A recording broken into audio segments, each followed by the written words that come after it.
Dating all the way back to the very first Mortal Kombat, I actually worked in an arcade at the time. I remember coming into work and hearing the sound of people going, oh, ah, you know, making these loud screams and yells and cheers because they were seeing something they had never seen before. The reason fatalities appeal to so many people is these brutal, over-the-top things that, you know, most people never even want to think of doing to someone they know, or even to someone that they don't know. Fatalities are awesome in that it's a perfect way to end a match. It's a good way to show that you dominated over your defeated opponent. It's a final punctuation mark that, okay, I just kicked your ass, and now I'm gonna humiliate you even more. What makes the fatalities awesome, I think, is the sense of humor to them.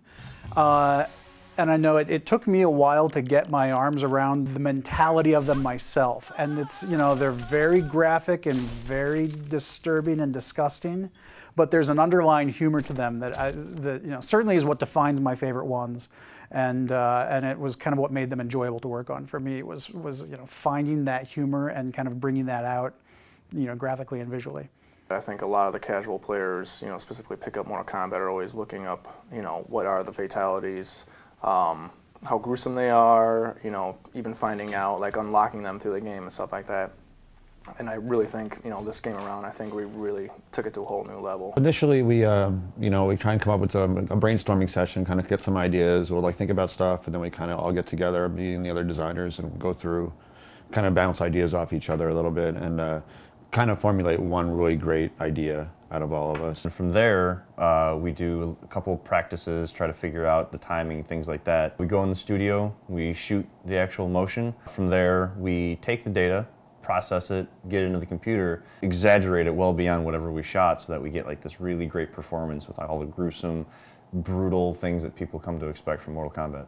So once all of the action had been defined, we would make sure that blood, any of the magic, any of the you know, any of the other visuals that don't fall under either environments or characters would get put into the cinemas. The most fun I had was actually the one fatality, actually in particular, was the Kung Lao. You know, one of the iconic ones that have been used in a lot of the marketing now, when he lays down his hat and, you know, pulls the unsuspecting victim through it. Carlos is you know, he's a huge character in the studio, and he likes to keep the mood upbeat. The best part that I love about these fatalities is I get to beat up on Rick O'Mara, and he also gets to, you know, perform his fatalities on me. I actually remember when we were shooting the Cabal fatality where the victim falls on the hook swords, and you had Tony supporting Carlos as Carlos is falling over, and it was just hilarious because when you look at the raw data up on the screen, you don't see Tony there, so it just, he fell and it looked so perfect. It was hilarious.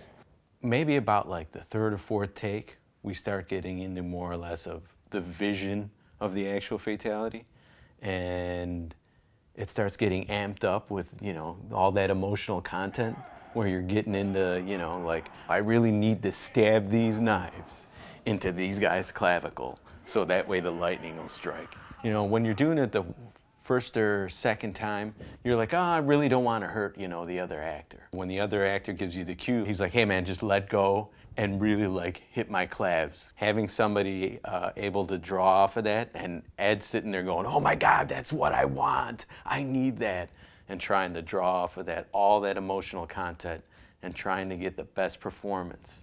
My role on fatalities was to make sure that once everything else was in place, that we had visual effects for the fatalities. So once all of the action had been defined, we would make sure that blood, any of the magic, any of the visuals that don't fall under either environments or characters would get put into the cinemas. Probably my favorite and most successful effects are the ones where we involve the most sleight of hand. The classic reptile fatality, getting his tongue to work, was one of those real coups. That's the sort of thing that, you know, there's not a cut and dried system for doing. There were a lot of cheats and sleight of hands that we used to make that work. We use basically a beam, just an ability in the engine to draw a mesh from one point to another, basically attaching one end to Reptile's head and one end to the victim's head, and then introducing material-driven noise to that to make it seem as though there's an elastic tongue where really it's just a code-driven mesh that's going from one point to another. Yeah, some of the key points that we really try to focus on is to make sure that every fatality fits into the same look and feel as the others. We don't want one or